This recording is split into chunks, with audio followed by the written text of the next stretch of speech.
وقالوا كونوا هودا أو نصارى تهتدوا قل بل ملة إبراهيم حنيفا وما كان من المشركين۔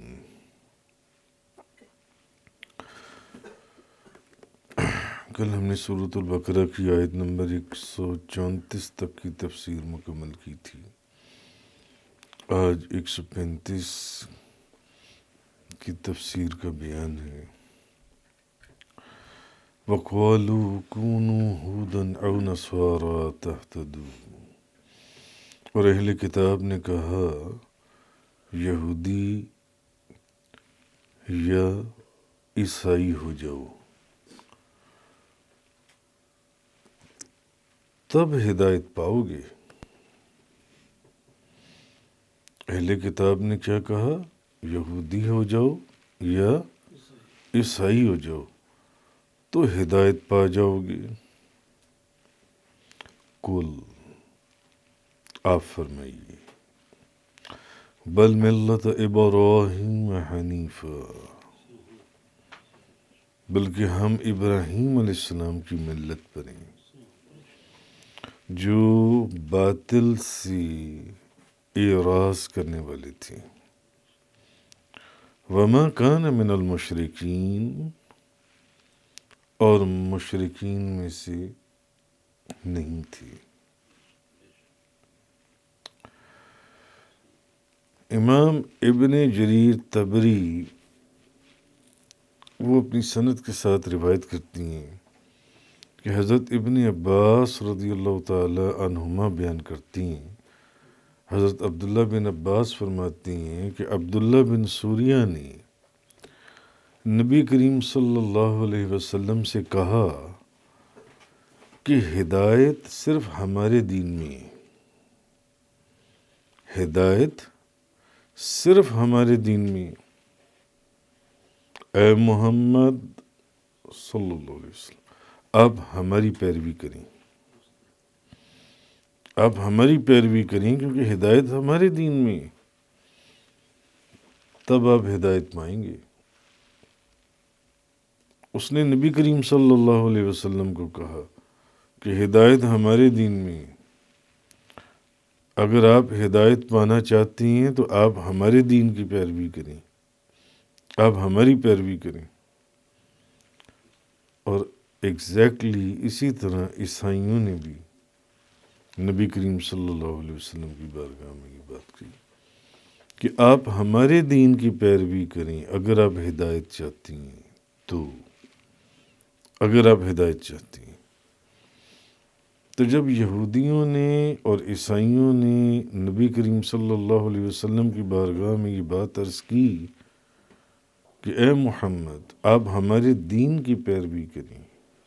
تب آپ ہدایت پائیں گے، تو تب یہ آیت نازل ہوئی، وَقَالُوا كُونُوا هُودًا أَوْ نَصَارَىٰ تَهْتَدُوا، جب اہل کتاب نے کہا کہ یہودی یا عیسائی ہو جاؤ تو ہدایت پا جاؤ گے۔ قل، بل، نہیں بلکہ آپ فرما دیجئے، بل ملت ابراہیم حنیفا، کہ ہم ابراہیم علیہ السلام کی ملت پر ہیں جو ہر باطل سے اعراض کرنے والے تھے اور وہ مشرکین میں سے نہ تھے۔ وما کان من المشرکین، اور وہ مشرکین میں سے نہیں تھے۔ حنیف کہتے ہیں مستقیم، یعنی ابراہیم علیہ السلام کا دین مستقیم ہے، سیدھا۔ اور بعض نے کہا ہے کہ حنیف کا مطلب ہے حج کرنے والا، حنیف کا مطلب ہے حج کرنے والا، اور حضرت ابراہیم علیہ السلام کے دین کو حنیف اس لیے کہا جاتا ہے، حضرت ابراہیم علیہ السلام کے دین کو ادھر یہودیت، ادھر عیسائیت، اور ادھر ابراہیم علیہ السلام کے دین کو حنیف کیوں کہا جاتا ہے؟ اس لیے کہ حضرت ابراہیم علیہ السلام اپنے زمانے سے لے کر قیامت تک کے حج کرنے والوں کے امام ہیں، اپنے زمانے سے لے کر قیامت تک جتنے لوگ حج کریں گے وہ ان کے امام ہیں جی۔ تو اور حنیف کے معنی اسلام کے بھی ہیں، مستقیم کے بھی ہیں، حج کرنے والے کے بھی ہیں۔ تو چونکہ ابراہیم علیہ السلام اپنے زمانے سے لے کے قیامت تک جی ہر حج کرنے والے کے امام ہیں، اس لیے بھی اس کو کہا جاتا ہے حنیف۔ تو اللہ پاک نے اس کے اندر یہ جواب دیا کہ محبوب آپ ان کو یہ کہہ دیجئے کہ ہم ملت ابراہیمی پر ہیں، جو ہر باطل سے دور اور اعراض کرنے والا، یہ وہ دین ہے جس پر ہم قولوا آمنا باللہ وما انزل الینا وما انزل الی ابراہیم واسماعیل واسحاق ویعقوب والاسباط وما اوتی موسیٰ وعیسیٰ وما اوتی النبیون من ربهم لا نفرق بین احد منهم ونحن له مسلمون۔ تو اب مسلمانوں کو کہا جا رہا ہے کہ تم کہو کہ ہم اللہ پر ایمان لائے اور اس پر جو ہماری طرف نازل کیا گیا اس پر بھی ہم ایمان لائے، اور اس پر، اور یہ نہیں کہ صرف اس پر جو ہم پر نازل کیا گیا، اس پر بھی ایمان لائے جو ابراہیم علیہ السلام، جو اسماعیل علیہ السلام، جو اسحاق علیہ السلام، جو یعقوب علیہ السلام اور ان کی اولاد پر نازل کیا گیا، اور اس پر جو موسیٰ اور عیسیٰ علیہ السلام کو دیا گیا، اور اس پر جو دوسرے نبیوں کو ان کے رب کی طرف سے دیا گیا۔ ہم ایمان لانے میں نبیوں میں سے کسی ایک میں بھی فرق نہیں کرتے، اور ہم اسی ایک رب کے فرما بردار ہیں، ہم اسی ایک رب کے فرما بردار۔ یہودیوں اور عیسائیوں نے تو نبی کریم صلی اللہ علیہ وسلم کو یہ فرما دیا نا کہ آپ ہمارے دین کی پیروی کریں اگر آپ ہدایت چاہتے ہیں، جبکہ اللہ پاک نے فرمایا کہ نہیں، آپ ان کو جواب دے دیں کہ ہم ملت ابراہیمی کے اوپر ہیں، جو ہر باطل سے دور تھا، ہم ان کے اوپر ہیں۔ اب رہی بات ایمان لانے کی، تو ہماری حالت وہ نہیں ہے جو تمہاری حالت ہے۔ ہم تو حق کو ماننے والے ہیں، ہم تو سچ کو بیان کرنے والے ہیں، ہم تو حق اور سچ کی تصدیق کرنے والے ہیں۔ اللہ تبارک و تعالیٰ نے فرمایا قولوا آمنا باللہ وما انزل الینا وما انزل الی ابراہیم واسماعیل واسحاق ویعقوب والاسباط وما اوتی موسیٰ وعیسیٰ وما اوتی النبیون من ربهم لا نفرق بین احد منہم ونحن له مسلمون، کہ ہم اللہ پر ایمان لائے اور اس پر جو ہماری طرف نازل کیا گیا، اور اس پر جو ابراہیم علیہ السلام، جو اسماعیل علیہ السلام، جو اسحاق علیہ السلام، جو یعقوب علیہ السلام اور ان کی اولاد پر نازل کیا گیا، اور اس پر جو موسیٰ اور عیسیٰ علیہ السلام کو دیا گیا، اور اس پر جو دوسرے نبیوں کو ان کے رب کی طرف سے دیا گیا، ہم اس پر بھی ایمان لائے۔ ہم ایمان لانے میں نبیوں میں سے کسی ایک میں بھی فرق نہیں کرتے، اور ہم اسی ایک رب کے فرما بردار ہیں، اسی ایک رب کے فرما بردار ہیں۔ تو اب اس آیہ کریمہ کے اندر جو سا ہے وہ آپ یہ دیکھیے کہ یہودی اور جو عیسائی تھے، ان کی تنگ نظری، ان کی چھوٹی نظر اور ان کے تعصب کے ذکر کے بعد اب مسلمانوں کو یہ تعلیم دی جا رہی ہے کہ تم جس طرح یہودیوں اور عیسائی بڑے چھوٹے ذہن کے، تنگ نظری کے مالک ہیں، تم ویسے نہ ہو جانا، تم ویسے نہ ہونا، تم اس کیفیت کا شکار نہ ہو جانا، بلکہ تمہاری شان یہ ہے کہ تم ان تمام کتابوں پر ایمان لاؤ جو اللہ تعالیٰ نے نازل فرمائی ہیں، بھلے وہ یہودیوں کی ہے، بھلے وہ عیسائیوں کی ہیں، بھلے وہ تمہاری ہے۔ تمہاری شان یہ ہے، تم ان کی طرح مت ہو جانا کہ جو کہیں کہ نہیں بس ہماری کتاب سچی ہے اور تمہاری کتاب معاذ اللہ۔ نہیں نہیں نہیں، تم ایسے نہیں ہو، تمہارا شیوا یہ نہیں ہے، تمہارا شیوا یہ ہے کہ تم ان تمام کتابوں پر ایمان لاؤ جو اللہ تعالیٰ نے نازل فرمائی ہیں، بھلے وہ یہودیوں پر ہے، بھلے وہ عیسائیوں پر، بھلے وہ تمہاری اپنی کتاب ہے۔ تمام ان انبیاء کی تصدیق کرو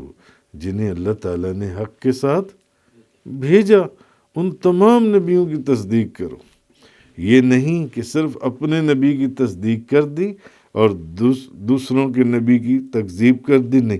تمام نبیوں کی تم نے تصدیق کرنی ہے جن کو بھی اللہ نے بھیجا، اگرچہ ان کتابوں کے ماننے کا دعویٰ کرنے والے تمہارے قرآن کو نہ مانے۔ بھلے وہ لوگ تمہارے قرآن کو نہ مانے جی، اور ان انبیاء کی امت کہلانے والے بھلے وہ لوگ تمہارے نبی کو نہ مانے، مگر یہ نہیں ہے کہ اب وہ تمہارے نبی کا انکار کر رہی تو تم کہو کہ ہم بھی حضرت موسیٰ علیہ السلام کو معاذ اللہ استغفر اللہ نہیں مانتے، یا ہم بھی حضرت عیسیٰ علیہ السلام کو معاذ اللہ نہیں مانتے۔ نہیں نہیں نہیں، تمہارا یہ شیوہ ہی نہیں ہے۔ تم نے اپنی کتابوں کے ساتھ ان کی کتابوں پر بھی ایمان لانے، مگر جو حق کے ساتھ نازل کی گئی۔ تم نے اپنے نبی ان تمام نبیوں کے اوپر ایمان لانے جن کو اللہ تبارک و تعالیٰ نے جو ان سے ہے وہ حق کے ساتھ بھیجا، اگرچہ ان کتابوں کے ماننے کا دعویٰ کرنے والے تمہارے قرآن کو نہ مانیں اور تمہارے نبی پر ایمان نہ لائیں اور طرح طرح کی شر انگیزیوں سے اذیت پہنچائیں، تب بھی تمہارا رویہ ایسا ہونا چاہیے کیونکہ تم خدا کے بندے اور اس کے حکم کے سامنے سر افگندہ ہو، سر جھکانے والی ہو، تم خدا کے بندے ہو۔ یہ بے ادب یا گستاخ یہ اگر ایسی گفتگو کرتے ہیں تو کوئی بات نہیں، وہ ان کا عمل ان کے ساتھ ہے، یہ جو کر رہی ہیں ان کو اس کو بھگتنا پڑے گا۔ مگر یہ اگر تمہیں یہ کہیں کہ ہماری ملت کی پیروی کرو تب تم ہدایت پا جاؤ گی، جیسے کہ یہودیوں نے اور عیسائیوں نے نبی کریم صلی اللہ علیہ وسلم کو کہہ دیا کہ نہیں آپ ہماری ملت کی پیروی کریں جن سے، تو اس کا جواب اس آیہ کریمہ کے اندر یہ دیا گیا، فَإِنْ آمَنُوا بِمِثْلِ مَا آمَنْتُمْ بِهِ فَقَدِ اهْتَدَوْا، سو اگر وہ ان کی مثل پر ایمان لے آئیں جن پر تم ایمان لائے ہو تو بے شک وہ ہدایت پائیں گے۔ سو اگر وہ ان کی مثل پر ایمان لے آئیں، ان کی مثل پر ایمان لے آئیں جن پر تم ایمان لائے ہو تو بے شک وہ ہدایت پائیں گے۔ وَإِن تَوَلَّوْا فَإِنَّمَا هُمْ فِي شِقَاقٍ، اور اگر وہ انحراف کریں تو جان لیجئے کہ وہ محض ضد اور ہٹ دھرمی پر ہیں۔ فَسَيَكْفِيكَهُمُ اللَّهُ، ان قریب ان کے شر سے بچانے کے لیے آپ کو صرف اللہ کافی ہے۔ وَهُوَ السَّمِيعُ الْعَلِيمُ، اور وہ بہت سننے والا اور بہت خوب جاننے والا ہے۔ اچھا، اب اس جگہ پر ایک اعتراض یہ بھی ہے کہ جن پر مسلمان ایمان لائے ہیں، مسلمان کس کے پر ایمان لے کر آئی ہیں؟ اللہ پر، اللہ کے رسول پر، قرآن پر، جی، تو کیا ان کی کوئی مثل ہے؟ ان کی تو مثل ہے ہی نہیں، ان کی تو مثل محال ہے۔ تو پھر اللہ پاک نے جو یہ فرمایا کہ اگر وہ ان کی مثل ایمان لے آئیں، ہاں، فَإِنْ آمَنُوا بِمِثْلِ مَا آمَنْتُمْ بِهِ فَقَدِ اهْتَدَوْا، سو اگر وہ ان کی مثل پر ایمان لے آئیں جن پر تم ایمان لائے ہو، تو پھر یہ بے شک ہدایت پا جائیں گے۔ ان کی مثل کوئی ہو سکتا ہے؟ ان کی مثل تو محال ہے، ان کی مثل کا ہونا ممکن ہی نہیں ہے۔ تو پھر اللہ تعالیٰ نے یہ کیسے فرمایا کہ اگر یہ ان کی مثل پر ایمان لے آئیں جن پر تم ایمان لائی ہو؟ جی، تو اکثر جگہوں پر انسان اکثر جگہوں پر کلام جو ہے وہ اگزامپل دے کر بھی کیا جاتا ہے، اور اکثر جگہوں پر کلام کو اس کی حقیقی معنوں کو سمجھانے کے لیے میٹافوریکلی بھی بیان کیا جاتا ہے۔ اور حضرت ابن عباس نے یہ فرمایا اس جگہ کے اوپر، انہوں نے فرمایا یہاں مثل کا لفظ زائد ہے، کیونکہ اللہ تعالیٰ کی تو کوئی مثل ہے ہی نہیں، مثل نہیں ہے۔ جی، تو نبی کریم صلی اللہ علیہ وسلم کی کوئی مثل ہو سکتی ہے؟ کتابوں میں قرآن کی کوئی مثل ہو سکتی ہے؟ نہیں ہو سکتی۔ تو کہنے کا مقصد یہ ہے، اس کے معنی یہ ہے کہ اگر وہ اس پر ایمان لے آئیں، یعنی اللہ ہی پر، اللہ کے رسول پر اور اسی کتاب کے پر، تو وہ ہدایت پا جائیں گے، وہ ہدایت پائیں گے۔ جو دوسرا جواب یہ ہے کہ جس طرح مسلمان قرآن مجید پر بغیر تغیر اور تحریف کے ایمان لائیں گے، قرآن مجید کے اندر کوئی تبدیلی تو نہیں نہ ہوئی، کوئی اس میں تغیر تو نہیں نہ آیا، جیسے تورات میں تبدیلی ہو گئی، انجیل میں تبدیلی ہو گئی، تحریف ہو گئی۔ قرآن مجید کے اندر تو ایسی کوئی بات نہیں ہے نا۔ دوسرے معنی اس کے یہ ہے کہ جس طرح مسلمان قرآن مجید پر بغیر تحریف اور تغیر کے ایمان لائیں ہیں، اسی طرح اگر یہود بھی تورات پر بغیر تحریف اور تغیر کے ایمان لائیں تو ہدایت پا جائیں گے۔ مسئلہ تو یہی ہے کہ ان میں تحریف ہو چکی ہے۔ تیسرا جواب یہ ہے کہ یہاں مومن میں مماثلت نہیں ہے، سملیرٹی، بلکہ ایمان میں مماثلت ہے، ایمان کے اندر۔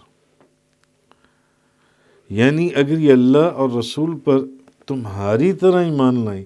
اس کی ایک انٹرپریٹیشن یہ بھی ہے کہ اگر یہ اللہ اور اس کے رسول پر تمہاری مثل ایمان لائیں، اللہ اور اس کے رسول پر ویسے ایمان لائیں جیسے تم ایمان لائے ہو، ہاں، تمہاری طرح ایمان لائیں اور تمہاری طرح تصدیق کریں اللہ اور اس کے رسول کی، تو پھر یہ ہدایت پا جائیں گے، پھر یہ ہدایت پا جائیں گے۔ اور اگر یہ ضد اور اکڑ کی وجہ سے ایمان نہ لائیں تو ان کے شر سے بچانے کے لیے محبوب آپ کو اللہ کافی ہے۔ اب یہ نبی کریم صلی اللہ علیہ وسلم کی حفاظت کا اللہ نے ایک وعدہ بھی فرمایا اور ایک بشارت بھی عطا فرما دی۔ محبوب آپ کی حفاظت ہوگی، یہ ایک بشارت تھی جی، اور یہ ایک حفاظت کا وعدہ تھا، اور یہ وعدہ پورا بھی ہوا جی، یہ وعدہ پورا ہوا۔ اور اس آیت کے اندر پہلے ہی ایک پیشن گوئی فرما دی گئی جو سچی ہوئی اور غیب کی خبر ہے، غیب کی خبر ملی، اور وہ یہی تھی کہ نبی کریم صلی اللہ علیہ وسلم کی یہ صدق کی دلیل تھی کہ حضور کی حفاظت فرمائی جائے گی، حضور کی حفاظت فرمائی جائے گی۔ علامہ قرطبی نے لکھا ہے کہ جب نبی پاک صلی اللہ علیہ وسلم کی پیشن گوئی کے مطابق حضرت عثمان کو شہید کیا گیا تو یہ جو آیت ہے فَسَيَكْفِيكَهُمُ اللَّهُ وَهُوَ السَّمِيعُ الْعَلِيمُ، اس آیت کے اوپر حضرت عثمان غنی کا خون گرا تھا،